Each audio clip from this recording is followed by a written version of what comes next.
Hi guys, welcome to my channel. நீங்கள் என்ன video பார்க்க போகிறோன்னா, இந்த பாக்ஸை வச்சுட்டு நம்ம அழகான ஒரு குடியில் தான் செய்ய போகிறோம். கிறிஸ்மஸ் குடியில்.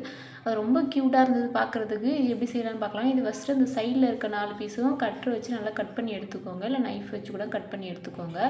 கட் பண்ணி எடுத்துகிட்டு இந்த சைடில் 4 பக்கமாக இருக்குல்ல, அதில் ஒரு பக்கம் மட்டும் கட் பண்ணி விட்டுக்கணும். ஏன்னா அது வந்து வழின்றதுனால ஒரு பக்கமாக நான் ஃபுல்லாக வந்து கட் பண்ணி விட்டுக்கிறேன். ஃபுல்லாத்தையும் வந்து ஈவனாக கட் பண்ணி எடுத்துகிட்டு அடியில் இருக்கிறது ஃபுல்லாகவே கட் பண்ணி எடுத்துட்டேன். இப்போ 3 பக்கமாக இருக்குது. இப்போ 3 பக்கத்தில் வந்து அடி பக்கத்தை வந்து நம்ம வந்து கீழே வந்து ஒரு அட்டை மாதிரி செட் பண்ண போகிறோம். அதில் வந்து மேலே இருக்கிறத மட்டும் பிச்சு எடுத்துட்டா இது மாதிரி வந்துடும். ஒரு மாதிரி லேயராக இருக்கும். அது பார்க்கறதுக்கு ரொம்ப க்யூட்டாக இருந்துச்சுனால நான் அந்த மாதிரி வந்து லேயராக வச்சுக்கிறேன். அடுத்து க்ளூவை வந்து ஃபுல்லாகவே ஸ்ப்ரெட் பண்ணி விட்டுக்கிறேன். ஃபுல்லாக அடி பக்கத்தில் ஸ்ப்ரெட் பண்ணி விட்டுட்டா கொஞ்சம் நல்லா ஒட்டிக்கும். இப்போ நம்ம வந்து ஜன்னல் தான் வரைய போகிறோம். இது நான் ஒரு ஸ்கேல் எடுத்துகிட்டு ஃபுல்லாக வந்து ஒரு கட்டர் ஷேப்பில் வந்து ஒரு ஜன்னல் வரைஞ்சிக்கிறேன். 3 பக்கமும் வரைஞ்சிட்டு அதை கட் பண்ணி எடுத்துகிட்டு அதுக்கப்புறம் வந்து க்ளூ அப்ளை பண்ணிவிட்டு இப்போ நான் வந்து ஐஸ்கிரீம் ஸ்டிக்கு தான் எடுத்துருக்கேன். அந்த ஜன்னலுக்கு வைக்கிறதுக்கு ஐஸ்கிரீம் ஸ்டிக் வந்து க்ளூ வச்சு அப்ளை பண்ணிவிட்டு ஃபுல்லாகவே 4 பக்கமும் ஒட்டிக்கிறேன். ஒட்டுனதுக்கப்புறம் இப்படி தான் இருக்குது. அடுத்து வந்து மேலே வந்து நம்ம டாப் செய்வோம்ல, அந்த கூரை செய்வோம்ல, அந்த கூரைக்கு வந்து நான் 2 அட்டையை கட் பண்ணி வச்சுருந்தேன் தனித்தனியாக. இப்போ அதை வந்து நான் வந்து க்ளூ வச்சு ஒட்டலை. இது மாதிரி ஊசி நூலை வச்சு தைச்சிட்டா கொஞ்சம் நல்லா க்ரிப்னஸாக இருக்குன்றதுனால நான் ஊசி நூலை வச்சுட்டு ஃபுல்லாகவே இது மாதிரி தைச்சிக்கிறேன். தைச்சிட்டு நல்லா இருந்தது பார்க்குறதுக்கு. இப்போ வந்து கரெக்டாக இருக்கான்னு ஒரு டைம் வச்சு பார்த்துக்கிறேன். வச்சு பார்த்தா ஏன்னா வந்து நமக்கு எந்த பக்கம் கரெக்டாக இருக்குன்னு பார்த்துக்கலாம். வச்சு பார்த்துட்டு அதுக்கப்புறம் க்ளூ அப்ளை பண்ணிவிட்டு ஃபுல்லாகவே ஒட்டிக்கிறோம். இப்போ வந்து 2 பக்கமும் க்ளூ அப்ளை பண்ணிவிட்டு அந்த மேலே வந்து அந்த கூரையை வந்து வச்சு விட்டுக்கிறோம். வச்சு விட்டால் கொஞ்சம் நல்லா கரெக்டாக இருக்கும் பார்க்குறதுக்கு. பாருங்கள், மேலே வச்சு விட்டுட்டேன். அடுத்து பேக் சைடில் வந்து கொஞ்சம் எம்டியாக இந்த காலி இடம் தெரியுதுல, அதில் வந்து நம்ம என்ன பண்ணணும்னா கொஞ்சமாக க்ளூ அப்ளை பண்ணிவிட்டு இதுமாதிரி முக்கோண ஷேப்பில் வந்து வரைஞ்சிக்கிட்டு அதை வந்து வச்சு ஒட்டி விட்டுக்கணும். அடுத்து நம்ம என்ன பண்ண போகிறோம்னா கூரை தான் செய்ய போகிறோம். கூரைக்கு இதேமாரி நான் மண்ணு கலர் பேப்பர் எடுத்துக்கிறேன். அதை வந்து சின்ன சின்ன பீஸாக கட் பண்ணி எடுக்க போகிறேன். ஏன்னா கூரை ஓட்டுறதுக்கு சின்ன சின்ன பீஸாக கட் பண்ணி எடுத்தால் கொஞ்சம் ஈஸியாக இருக்கும். இப்போ வந்து நல்லா வந்து கூரை ஓட்டுறதுக்கு வந்து க்ளூவை ஃபுல்லாக ஸ்ப்ரெட் பண்ணி விடணும். நம்ம அந்த கூரை மேலே வந்து வைக்கிறதுக்கு ஃபுல்லாக ஸ்ப்ரெட் பண்ணி விட்டுட்டு நம்ம ஒன்று ஒன்றா அடிக்கும் போது கரெக்டாக இருக்கும் பார்க்குறதுக்கு. இப்போ ஒவ்வொரு லேயராக நான் வைக்கிறேன் பாருங்கள். இதே மாதிரி வச்சா ஈஸியாக இருக்கும் பார்க்குறதுக்கு. ரொம்ப ஈவனாக இருக்கும், சூப்பராக இருக்கும். ஃபுல்லாகவே வச்சுட்டேன். இப்போ நான் என்ன பண்ண போகிறேன், தென்னங்குச்சி இருக்குல்ல, அந்த தென்னங்குச்சி வந்து கரெக்டான சைஸ் எடுத்துகிட்டு அதை கட் பண்ணிவிட்டு அதில் கொஞ்சமாக க்ளூ அப்ளை பண்ணிவிட்டு இது மேலே வந்து ஒட்டி விட்டுக்க போகிறேன். ஏன்னா வந்து க்ரிப்னஸ் பிடிக்கிறதுக்காக மேலே வச்சுக்கிறேன். வச்சுட்டு 3 இதாக வச்சுருக்கேன். 1 2 3. அடுத்து நான் என்ன வந்து த்ரெட்டு வச்சு கட்ட போகிறேன்.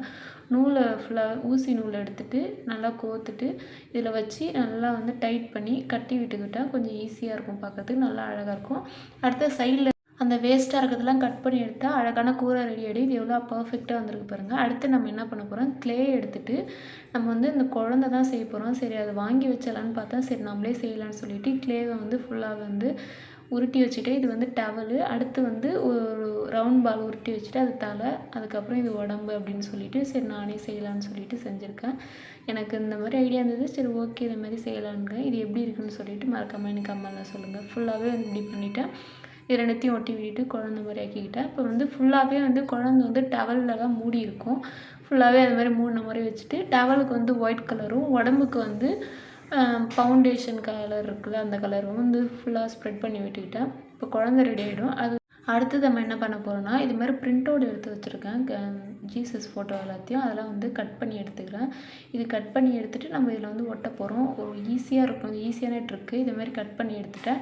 இது மாதிரி ஒரு குச்சி வச்சுட்டு செலோ டேப்போ இல்லை வேறு ஏதோ டேப்போ வச்சுட்டு ஃபுல்லாக அப்படி ஒட்டி வச்சுக்கிட்டா கரெக்டாக இருக்கும். அடுத்து வந்து நம்ம செட் பண்ண போகிறோம். கொஞ்சமாக உள்ள வைக்கோல் போட்டுட்டு ஃபுல்லாக வந்து கரெக்டாக இருக்கான்னு பார்த்துட்டு மேலே வந்து ஒரு ஜீசஸ் ஃபோட்டோ வந்துச்சு, அதை ஒட்டிடலான்னு சொல்லிட்டு ஒட்டிட்டேன்.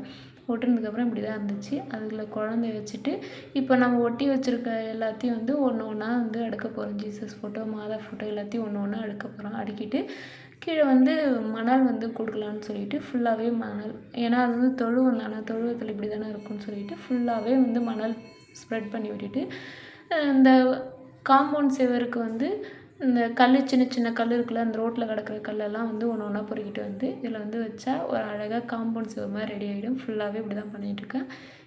கொடியில் சுற்றியுமே நம்ம இது மாதிரி தான் பண்ண போகிறோம். காம்பவுண்ட் சுவர் மாதிரி ரெடி பண்ண போகிறோம். ஃபுல்லாகவே சின்ன சின்ன கல்லை பொறுக்கிட்டு வந்து இதுமாரி வச்சுட்டேன். அடுத்து ஒரு 2 ட்ரீ இந்த 2 பக்கமும் வச்சா கொஞ்சம் அழகாக இருக்க மாதிரி இருந்துச்சு. அதனால் 2 செடிங்க வச்சுருக்கேன்.